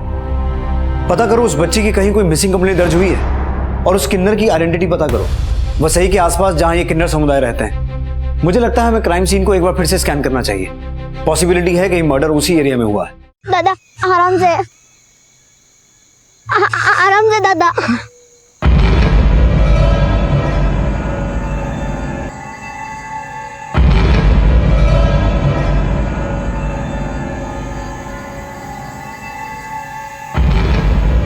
बाबा वो गाड़ी स्कूटर वाले ने दादा को टक्कर मारी और चोट लग गई। अपनी बहन से झूठ बुलवाता है। एक नाकाम पिता अपनी बच्चों की कामयाबी के सपने तो देखता था, लेकिन उससे ये हकीकत बर्दाश्त नहीं हुई कि उसका अपना बेटा अपनी जिंदगी अपने तरीके से जीना चाहता था। करुणा के पिता, भाई, माँ सबकी अपनी अपनी चाह थी, उम्मीदें थी, लेकिन कोई भी कभी एक दूसरे का पूरक नहीं बन पाया। और जब हताशा हिंसक रवैया अपना ले तो भविष्य पतन की राह पर होता है। करुणा के पिता को घरेलू हिंसा के जुर्म में जेल जाना पड़ा। यह घटना करुणा और उसके परिवार के बिखरने की शुरुआत थी और इस घटना के 10 साल बाद हालात ऐसे थे कि इस परिवार का हर सदस्य एक दूसरे के लिए लापता हो चुका था।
सर घर में कोई और बॉडी नहीं मिली है और ना ही कोई और ब्लड स्टैंड।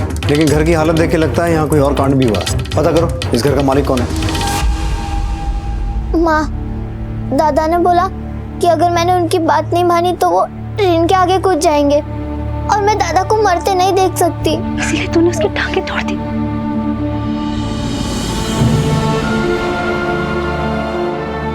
तूने उसकी टांगों के साथ साथ हमारी किस्मत भी फोड़ दी। अरे तेरा बाबा जैसा भी था, उसकी कमाई से कम हमारा पेट तो भर रहा था। अब मैं क्या करूंगी, कैसे घर चलाऊंगी? माँ मत रोना। अब तेरा दादा बिना दवा दारू के मर जाएगा और मैं रो रो के मर जाऊंगी। मैं काम करूंगी, मैं पैसा कमाऊंगी, तू रो मत, तू रो मत।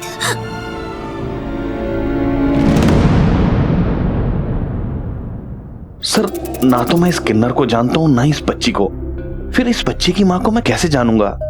मेरा घर पिछले 5 साल से बंद है मुझे नहीं पता वहां कौन आया और क्यों, क्योंकि सर मैं तो अंधेरी में रहता हूँ। प्रताप जी, हमसे कुछ छुपा तो नहीं रहे ना? सर मैं आपसे कुछ नहीं छुपा रहा हूँ। ठीक है, आप जा सकते हैं। इसका बयान क्रॉस वेरीफाई करो। हो सकता है ये उस किन्नर, बच्ची और बच्ची की मां करुणा सबको जानता। सर,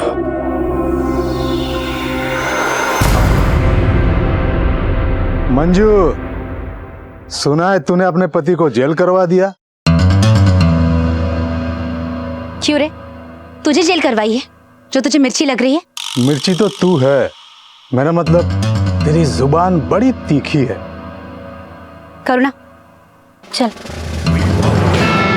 ए मंजू, देख बच्चे जवान हो रहे हैं, कब तक दूसरों के कचरे से सड़ा गला अनाज बीनकर पेट भरेगी? जो किस्मत में होगा सह लेंगे। अगर तू चाहेगी तो किस्मत बदल भी सकती है तेरी।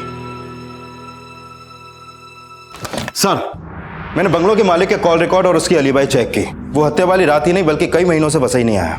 हो सकता है उसने अपना वो बंगलो अपने किसी दोस्त या रिश्तेदार को इस्तेमाल करने के लिए दिया हो। सर, उसके कॉल रिकॉर्ड में ऐसा कोई सस्पिशियस नंबर सामने नहीं आया। वो एक रेपुटेड बिजनेसमैन है, ज्यादातर इंडिया से बाहर रहता है और उसका बैकग्राउंड भी काफी क्लीन है। सर, अगर उसका बैकग्राउंड क्लीन है तो ऐसा कौन हो सकता है जो उसके घर को क्राइम के लिए इस्तेमाल करे? अच्छा कामले, बच्ची की माँ और किन्नर की पहचान की कोई लीड मिली? नहीं सर, न उस बच्ची की कोई मिसिंग कंप्लेंट है और न ही उस किन्नर की, लेकिन आसपास के किन्नरों से पूछताछ चल रही है, शायद कोई लीड मिले। एक तरफ पुलिस पिछले दिनों हुई सभी मिसिंग कंप्लेंट्स को स्कैन कर रही थी, पारुल की मां करुणा को आइडेंटिफाई करने की कोशिश कर रही थी, और दूसरी तरफ उस किन्नर की पहचान के प्रयास भी जारी थे कि तभी उस किन्नर से जुड़ी एक जानकारी सामने आई। नहीं साहब, यह हमारे इलाके का तो नहीं साहब, लेकिन इसको 2-3 दिन पहले मैंने यहाँ ही देखा था। यार खाली 10 रुपया ही तो मांग रही है, सलमान की तरह बॉडी है और 10 रुपया भी नहीं दे रहा है। दादा, बंगला नंबर 27 मेहता वाला किधर पड़ेगा? वो उधर। और ये बच्ची भी थी क्या इसके साथ? नहीं साहब, इसके साथ कोई भी नहीं था। अगर ये किन्नर मेहता विला का एड्रेस पूछ रहा था तो इसका मतलब ये हुआ कि ये वहां अपनी मर्जी से गया था, लेकिन इसका कत्ल भी मेहता विला में ही हुआ और इसका खून बच्ची के कपड़ों में मिला। अगर बच्ची वहां थी तो क्या उस वक्त उसकी मां भी वहां थी? और अगर नहीं तो अभी तक उसकी मां ने अपनी बच्ची की मिसिंग कंप्लेंट क्यों नहीं लिखवाई? कामले, उस रात मेहता विला में जो भी हुआ उसकी इकलौती विटनेस ही बच्ची है। हमें किसी भी तरह इस बच्ची को कॉन्फिडेंस में लेना होगा, क्योंकि इस बच्ची का बयान ही हमें इस केस में कोई ना कोई लीड देगा।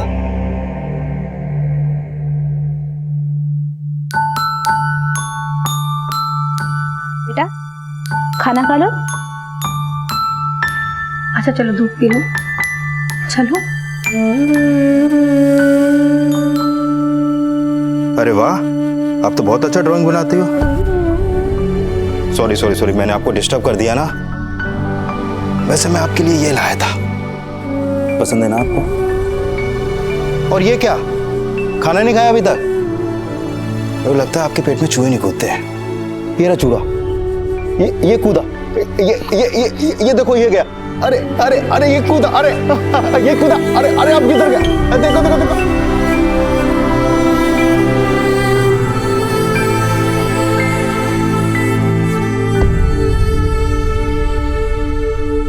अपनी फोटो की भी गाड़ रही है, ऊपर से अपना नाक भी पकौड़ा बना दिया। ऐसे क्यों देख रही है? दादा मैं आपसे नाराज हूँ। क्यों? आपको मुझसे अपनी टांग नहीं तुड़वानी चाहिए थी। करुणा, बाबा ने मुझे इतना दौड़ाते थे मेरे पेट में दर्द हो जाता था। और तुझे पता है ये जो फुटबॉलर लोग होते हैं ना, इनको कितना अच्छा अच्छा खाने को मिलता है, दूध, दही, मक्खन, घी। और बाबा मुझे पता क्या खिलाते थे? मूढ़ी। और वैसे भी ना मुझे ना फुटबॉलर बनना ही नहीं। तो फिर दादा आप क्या बनोगे? Film star. अरे वाह दादा, सच? हाँ। अच्छा मैं तुझे फिल्म स्टार की तरह डांस करके दिखाऊं? हाँ। ये देख।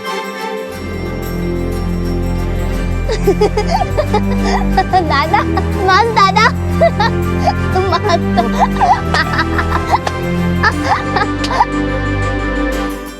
वाह, हालात मैयत बनाने वाले, और तुम दोनों यहाँ नाच रहे हो। ये ले, ये ट्यूबवेल वाले अंकल को देकर आ, 500 रुपए देंगे, लेकर आना। 500 रुपए? इसके कोई 20-25 रुपए नहीं देगा। तू चुप कर, तुझे क्या पता मेहनत की कीमत क्या होती है? तू बस इधर उधर नाचते रहे। और तू खड़े खड़े मुंह क्या देख रही है? जा जाकर पैसे लेकर आ, पैसे लाएगी फिर खाना बनेगा।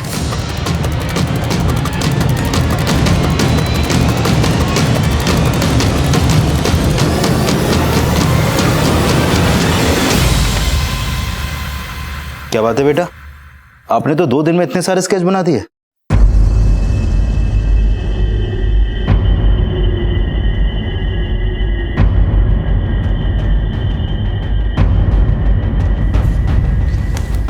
बेटा, ये बीच पे तुम लोग गए थे?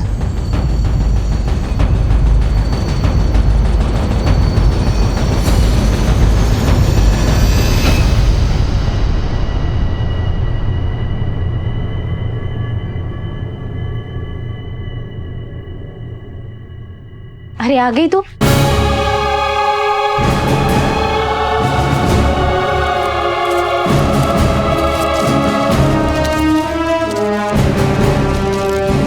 अगली बार बोलना 600 लगेंगे।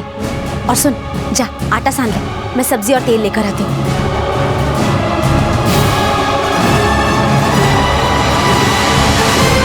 करुणा, देख मैंने तेरा चेहरा सुधार दी। अरे तुम तो सच में अपना चेहरा बिगाड़ लिया। क्या हुआ? करुणा, करुणा, तू ठीक तो है ना? दादा, हम गंदे हो गए, हम गंदे हो गए।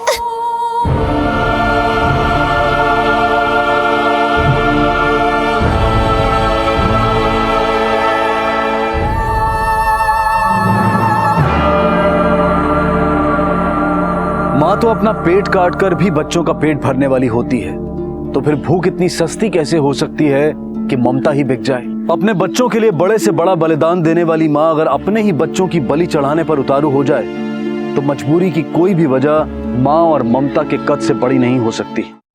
सर, पारुल से पूछताछ का कोई फायदा नहीं हुआ, लेकिन सर ये स्केचेस पारुल ने बनाया है। ये देखिए सर, ये स्केच उसने अपनी माँ को याद करते हुए बनाया है। और ये देखिए, ये स्केच बीच का। सर, मुंबई में पारुल से रिलेटेड कोई भी मिसिंग कंप्लेन दर्ज नहीं है। सर, हो सकता है माँ बेटी बाहर गांव से मुंबई घूमने आए हों और किसी बीच पर गए हों।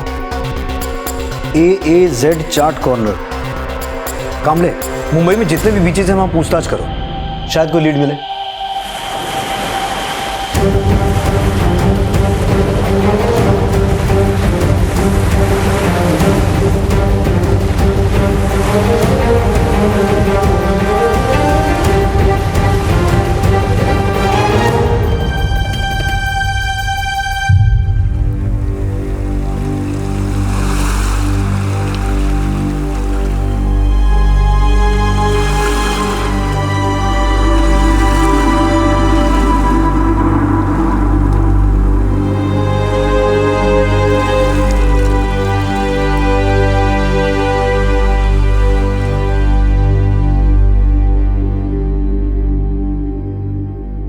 साहब, इस बच्ची और इसकी माँ ने यहाँ पे चाट खाई थी साहब।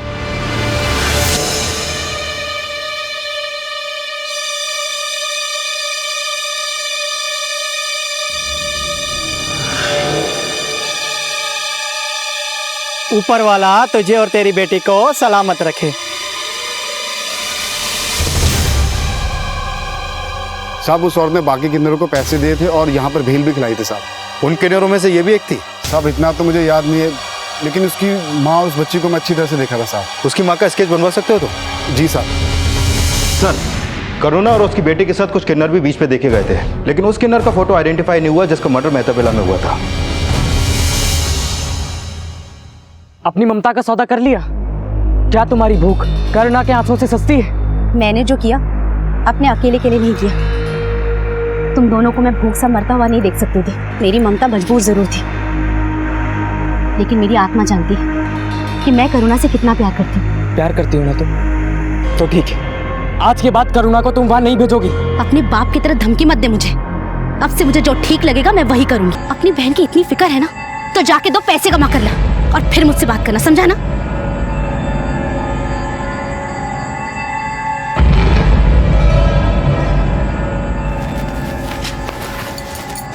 क्यों रे, तूने तो कहा था कि तू मेरी हर बात मानेगी, फिर अपने दादा के सामने अपना दुखड़ा क्यों रोया?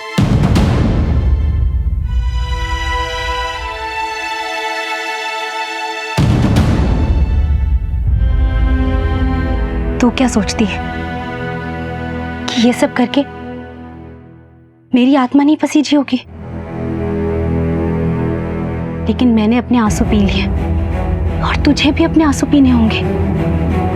और अगर तेरे मन में कोई और बात है तो बोल दे, मैं मान लूंगी कि बेटे और पति की तरह तूने भी मुझे पराया कर दिया।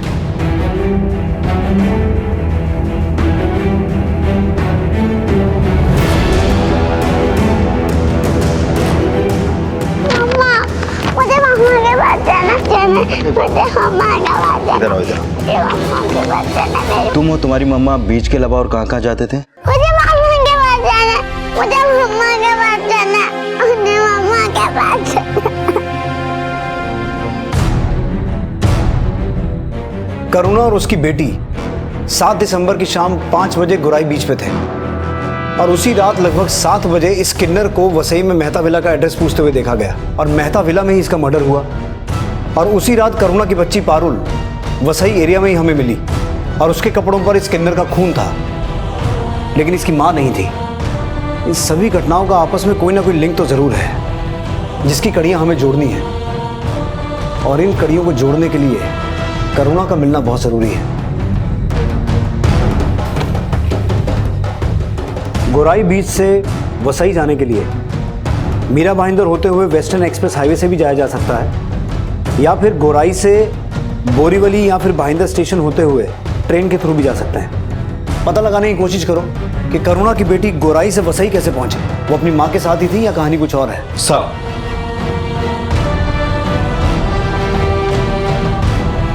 करुणा का स्केच सामने आने के बाद पुलिस करुणा की बेटी पारुल के वसई के मेहता विला पहुंचने की कड़ियां जोड़ रही थी और जो समीकरण सामने आने वाले थे वो करुणा और उसके परिवार का वो दुखद अंजाम थे जिसकी नींव 10 साल पहले ही रखती गई थी। रोटी और पैसों का पेड़ उगाने के सपने देखने वाले बच्चों ने क्या तब इस आने वाली हकीकत की कल्पना भी की होगी? अपने बाप की तरह धमकी मत दे मुझे। अब से मुझे जो ठीक लगेगा मैं वही करूंगी और तुझे भी अपने आंसू पीने होंगे। और अगर तेरे मन में कोई और बात है तो बोल दे, मैं मान लूंगी कि बेटे और पति की तरह तूने भी मुझे पराया कर दिया। जाने का टाइम हो गया बेटी, जा।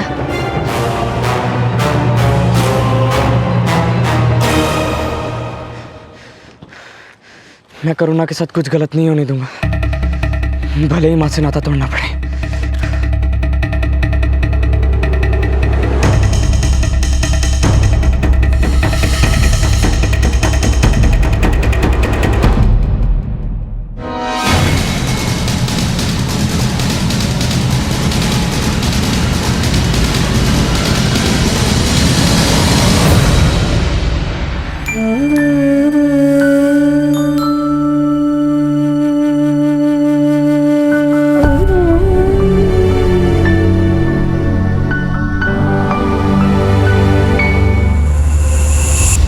सर, 7 दिसंबर की शाम करुणा और उसकी बेटी भाईंदर रेलवे स्टेशन के सीसीटीवी फुटेज में कैप्चर हुआ है।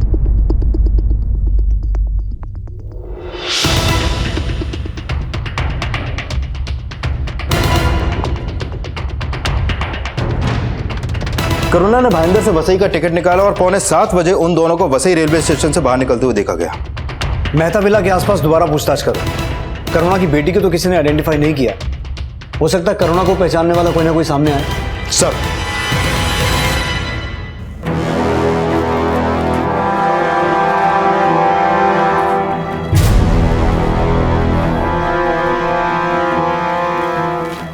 $600 है ना? माँ, दादा कहाँ है? अब तेरा दादा मेरे काबू में रहता ही कहाँ है? कहीं अपने दोस्तों के साथ आवारागर्दी कर रहा होगा। वो वापस आए या ना आए, लेकिन करुणा, तू तो मुझे छोड़कर नहीं जाएगी ना? ऐसा मत बोल माँ। और ये क्या, तुझे तो बुखार है।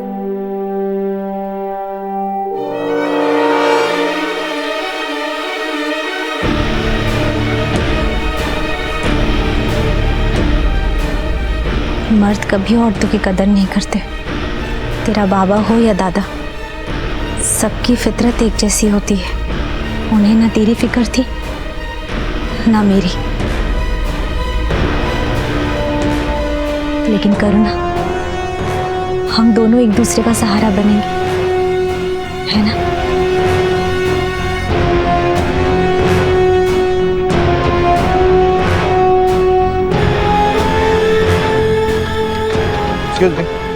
इसको देखा तुमने? हाँ साहब, मैंने इस औरत को देखा है।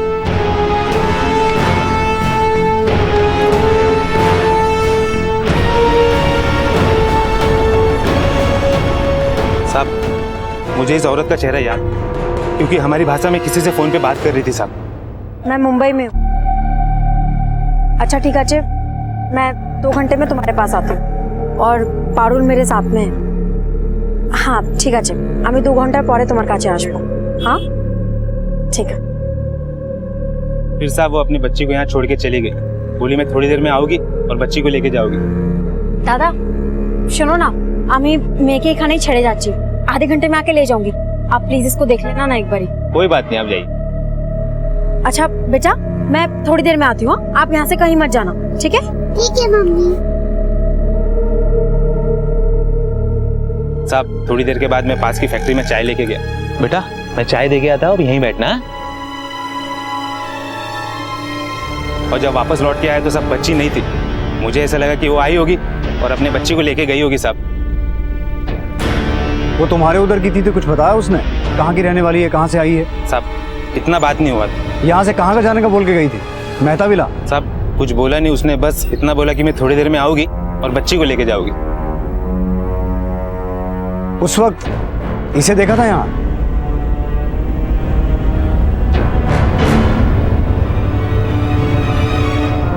अरे कमाल है। उस चाय वाले ने बताया था कि वो किन्नर उससे यहीं कहीं टकराया था। और सर यही रास्ता मेहता विला की तरफ जाता है। और चाय वाले के मुताबिक करुणा के यहाँ पहुंचने के काफी टाइम बाद किन्नर यहाँ पर आया, यानी कि करुणा ने ही उस किन्नर को मेहता विला बुलाया। सर कहीं ऐसा तो नहीं कि किन्नर का मर्डर करके करुणा भाग गई हो? लेकिन वो अपनी बच्ची को छोड़ के क्यों भागी? सर हुआ यह होगा कि बच्ची अपनी माँ को ढूंढते ढूंढते मेहता विला पहुंची और तब तक किन्नर के पेट में चाकू घोंपा जा चुका था। इस घर के मालिक का कहना था कि ये घर सालों से बंद था, कोई यहाँ जबरदस्ती ताला तोड़ के आया। लेकिन अगर करुणा यहाँ पहले आई थी तो उस अकेली औरत ने ताला कैसे तोड़ा होगा? यानी कि सर आप कहना चाहते हैं कि करुणा और उस किन्नर के अलावा कोई तीसरा भी था यहाँ पर? कोई तीसरा ही नहीं, चौथा भी हो सकता है। पर जानने वाली बात यह है कि वो किन्नर ही थे या फिर कोई और था? सर वो किन्नर हो सकता है, क्योंकि गुराई बीच पे करुणा के साथ किन्नरों को देखा गया था। कामले अगर वो किन्नर थे तो भी करुणा का यहाँ आना और उस किन्नर की हत्या का मामला कुछ क्लियर नहीं होता। और अगर वो कोई मर्द थे तो भी किन्नर की हत्या के बाद करुणा का अचानक गायब हो जाना, ये कहानी कुछ क्लियर नहीं होती। इस केस की कोई भी थ्योरी बनाने से पहले हमें करुणा के चरित्र को समझना होगा और इसकी कोई ना कोई लीड हमें उसकी बच्ची पारुल से ही मिल सकती है। उस चाय वाले ने कहा था कि उसने करुणा को फोन पे बांग्ला में बात करते हुए सुना था। अगर बच्ची से बांग्ला में बात की जाए शायद उसका कोई ना कोई बयान सामने आए।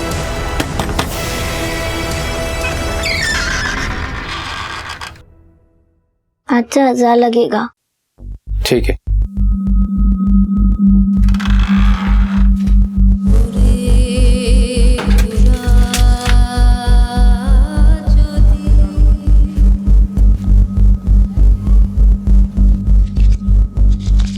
माँ दादा है? नहीं।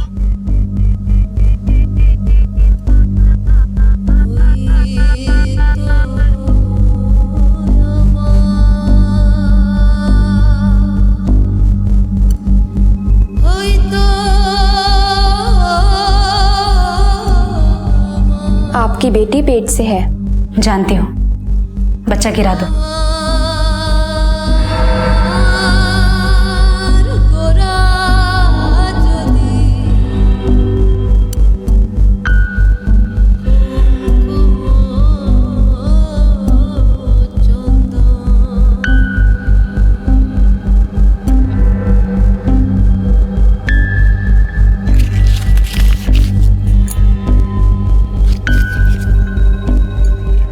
बेटा आज कपड़े ना बहुत ज्यादा हो गए, मेरी कमर में बहुत दर्द है, उठा बैठा भी नहीं जा रहा है। तू धो देगी कपड़े? लेकिन करुणा जो कर रही थी उसे बलिदान नहीं अंधकार कहा जा सकता था, जिसमें उसका वर्तमान ही नहीं भविष्य भी डूब रहा था। 10 साल बाद क्या करुणा अपनी उसी तकदीर का बोझ उठा रही थी या फिर अपनी कोई और तकदीर लिखने जा रही थी? पुलिस के लिए करुणा अब सिर्फ एक गुमशुदा मां नहीं थी, बल्कि उसे एक फरार अपराधी भी समझा जा रहा था। अब सवाल करुणा की ममता पर भी उठ रहे थे। क्या करुणा एक अपराधी थी या फिर एक पीड़ित? अच्छा बेटा, ये बताओ तुम्हार बाड़ी कोथाय, तुम कहाँ रहती हो? हमार बाड़ी खूब सुंदर। अरे वाह, तुम्हार बाड़ी खूब सुंदर।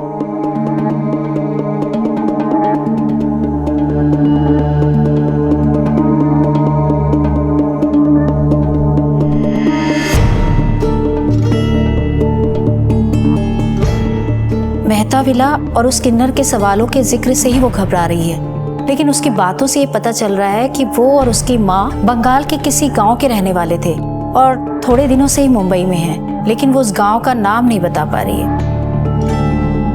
ठीक है, थैंक यू। किशोरी, मैडम ने बाहर प्रेजेंट छोड़।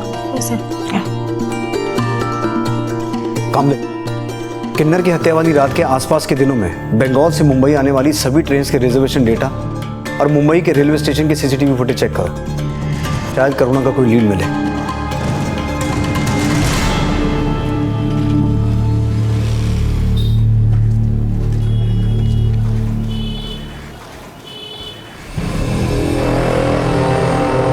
दादा, दादा,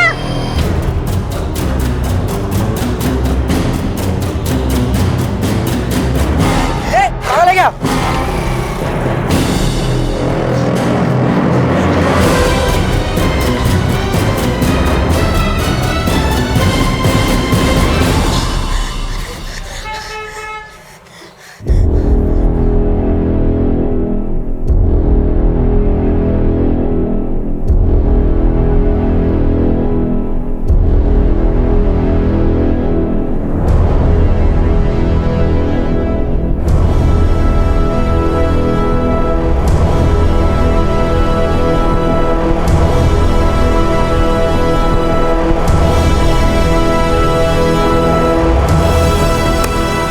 सर 7 दिसंबर की सुबह ये किन्नर गुवाहाटी एक्सप्रेस से कुल्ला स्टेशन पे उतरा था, लेकिन सर वेस्ट बंगाल से आने वाली ट्रेन के रिजर्वेशन डेटा में करुणा का कोई क्लू नहीं मिला।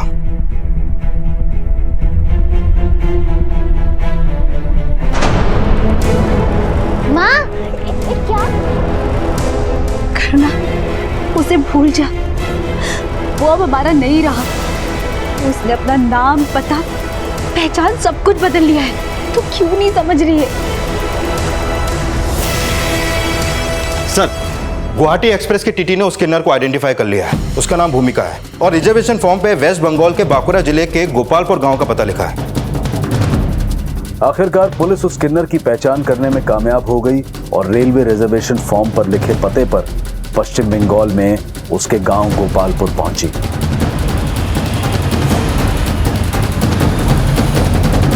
भूमिका यहीं रहती थी? भूमिका? साहब, इसने तो मेरे ही पेट से जन्म लिया था साहब। क्या बात है साहब? हमें मुंबई में इसकी लाश मिली है। साहब, ये कैसे हो गया? शांत हो जाओ। इसे पहचानती हैं आप?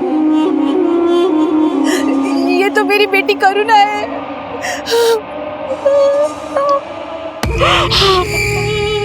किशोरी,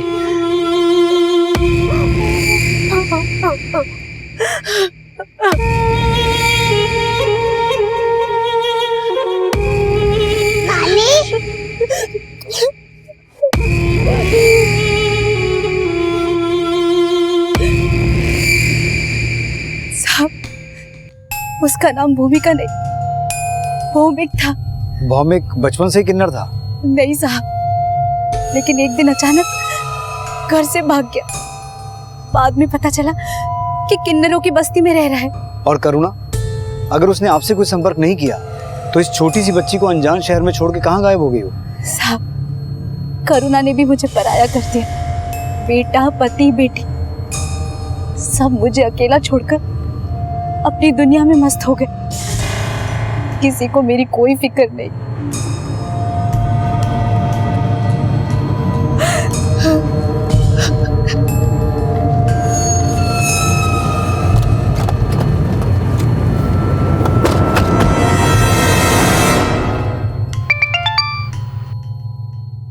हाँ बोल छिरके। सर भाईंदर खाड़ी में एक आदमी की लाश मिली है। डेड बॉडी की पहचान हुई? सर बॉडी की अभी कोई पहचान नहीं हो पाई है। डेड बॉडी की फोटो मेरे फोन पे भेजो। Okay sir.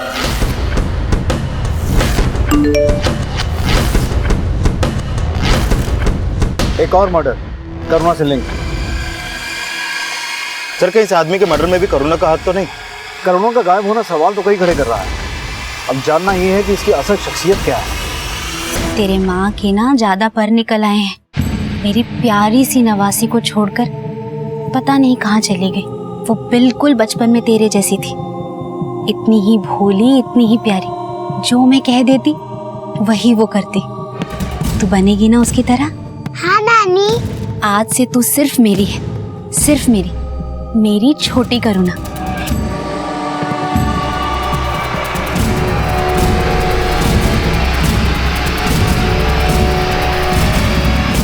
किसी का चेहरा देखकर उसकी शख्सियत का अंदाजा नहीं लगाया जा सकता, क्योंकि इंसान का चेहरा भले ही वही रहे, लेकिन उसके हाव भाव, उसकी सोच समझ, उसका नजरिया हमेशा बदलता रहता है। लेकिन करुणा के भाई ने तो अपना नाम और अपनी पहचान भी बदल ली थी। आखिर क्या वजह थी कि वो भौमिक से भूमिका बन गया था? करुणा के अचानक गायब हो जाने से सवाल करुणा की भूमिका पर भी उठ रहे थे। करुणा को सिर्फ अपने भाई के मर्डर में ही नहीं, बल्कि एक और हत्या में भी सस्पेक्ट माना जा रहा था। भोली भाली सी दिखने वाली करुणा बचपन में अपनी माँ के शोषण का शिकार तो हुई, लेकिन कभी कभी शिकार होने वाले खुद भी शिकारी बन जाते हैं। क्या करुणा वाकई अपराधी बन चुकी थी? क्या अपनी माँ की तरह उसकी ममता में भी खोट थी? ऐसे कई और सवाल पुलिस की आगे की इन्वेस्टिगेशन की दिशा तय करने वाले थे, जिनके चौंका देने वाले पहलुओं के साथ हम आपके सामने हाजिर होंगे कल रात 10 बजे इस केस के दूसरे और आखिरी भाग में। अब मैं अनूप सोनी आपसे विदा लेता हूं, फिर मुलाकात होगी। तब तक अपना और अपने परिवार का ख्याल रखें और देखते रहें क्राइम पेट्रोल डायल 100। सबक एक को सीख हम सबको। जय हिंद। क्राइम पेट्रोल के और भी दिलचस्प कहानी देखने के लिए हमारे चैनल को सब्सक्राइब करें और बेल आइकॉन दबाना न भूलें।